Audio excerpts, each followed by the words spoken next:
A few years ago, Jenny D posted a tutorial on how she made a binder for her Deep Gnome Barbarian Penelope.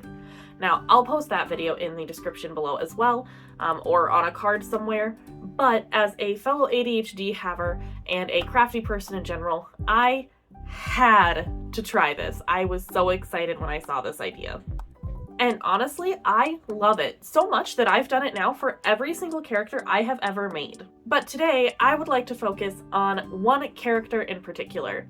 Pharaoh, my drow rogue, was created for a Curse of Strahd campaign, and she made it all the way through from level 1 to 10 at the end of this campaign. She actually got to deal the final blow to Strahd with a nat 20 sneak attack gifted to her by our divination wizard. And I'm actually working on a new binder for her now because we're going to be continuing with these characters and going on additional adventures with them now that they've hit that level 10. Because Strahd was its own campaign though, I want to keep that binder separate, and I want to keep it as a memento for the campaign. So I'm making her a new binder, starting at level 10, and I want to talk about why I love it so much as I show you the layout and what I found worked and didn't work, and you can kind of see the difference between the level 1 through 9 and then level 10 forward. Obviously, to do this, you will need some supplies. Being a crafty person, I have all of these at the ready, but stickers, printouts, cardstock, plastic sheets, and a binder are going to be the necessities, as well as glue sticks, scissors, any sort of decorations like stickers, washi tape, any art that you might have of your character. I really like these A5 binders. I've been getting them off of Amazon. There's a ton of different options as far as color and texture and everything like that, and you can really make it your own that way. I also really love how many pockets are on the inside of them. It makes it a lot easier to stash important documents like maps or old notes. I also speak from experience on this, that I suggest they're called cash envelopes, these clear zippered containers, because they're made to put cash in for envelope budgeting. I really like them because I can put a designated pen, a designated dry erase marker, and even my mini in there, and it can just live in the binder, and then that way come time to play, I can just grab the binder and my dice and I'm good to go, and I don't have to worry about forgetting any sort of writing utensils or anything like that. I did originally start with A6, which is an even smaller size, and as a 31-year-old, it was too small for me to be able to function. I have big handwriting. I just was not using the space efficiently, and I felt like I had to kind of squint and get really close in order to read everything, and at age 31, I am not dealing with that, so A5 it is for me. All of the art you'll see for Faye is made by myself, so it's not going to be great and it's not going to be perfect, but it is good enough to get the point across until I can commission someone to make some really cool art of her.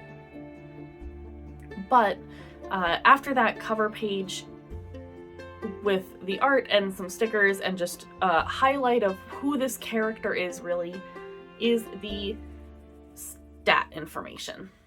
I've laid this out a couple of different ways in the past, but I try to get all of my info about hit points, AC, basic dice roll information, modifiers, all onto one spread, so 2 pages. That way, as I flip around, it's mostly going to be looking at my spell options, which, as I have played her for so long, I really don't need to reference her spells a ton.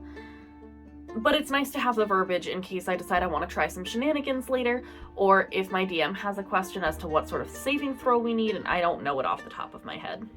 But this main spread has everything, just about, that I need for non-combat rolls or for any sort of roleplay opportunity. It has all of my modifiers there, what triggers sneak attack, any sort of additional notes that I might need are all listed there.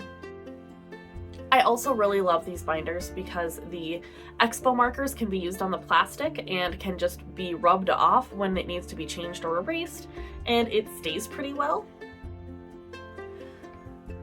You will notice on mine, in comparison to Jenny's, is that she uses pencil, which is objectively the prettier option here. I like pen. It's easier for me to read pen than trying to lightly write in pencil. So I use pen, and I'm not afraid of some whiteout. That's just a personal choice, and I guess here's my friendly reminder that you don't have to be type A in order to really enjoy this craft. I think it can work for anybody as long as the layout itself works for you. After this main page is my spells section, and I have it listed for features and traits, freebies, the things that she gets from maybe being her Fey Touch background or or just for being a drow, her once a day freebies, and then her cantrips, and then the leveled spells. Faye is an arcane trickster rogue, so she doesn't have a ton of spells, but it does increase substantially as she gets stronger. So I am leaving some room for additional spells to come into play in upcoming levels. Full transparency though, I did make a binder for a cleric character as well. This cleric character's campaign kind of fizzled out pretty quick. They never even got past level 3. But because clerics can prep spells every day, I definitely would change how I would do this in the future because that became a little messy. In the future, I will probably get some of those trading card sheets protectors. For an A5 binder size, they do make those, and slide in some spell cards or print off some spell cards onto some cardstock. And then that way I can just star the sleeve that the card is in when that particular spell is prepped, so that I know that ahead of time. Because otherwise you're going to have to be like writing and rewriting or readjusting these spells, so that can get a little messy. Just full disclosure, the binder as is probably works well for a half caster or for a martial class. But if you want to use a cleric or maybe a sorcerer, you might want to pivot at least the spell section to something a little different. After my spells, I have a quick little doodle of just how many levels of spell slots I have left that I can cross out with my expo marker. Again, leaving room for additional spells. And then I have my notebook paper for taking campaign notes so that everything is right there in order. In my original Fae binder, she also had some background information that was in the back of the binder because this backstory stuff wasn't something I had to reference often. Strahd was not a part of her backstory, so it really didn't come up a ton aside from an occasional conversation that I could reference. I have not put that in my high-level campaign binder yet.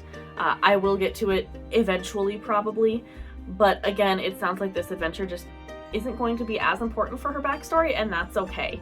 But I might switch it up to maybe have just some cool moments that have impacted her, or instead of just the family tree that I had before, and descriptions of her family, maybe I will do some highlights of things that she's experienced or things that have changed her to be who she is.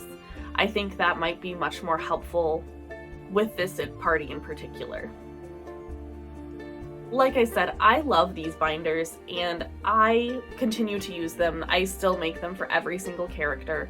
I would be happy to show more, but I thought that it would be really cool to see how this binder changes from level 1 and 3 when you first make it all the way to the end of a campaign, and then starting fresh with a larger, bigger scale character. Just because creating them is really cool, but seeing what they become, I think, is really cool as well.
If you hung around this long, thank you so much for watching.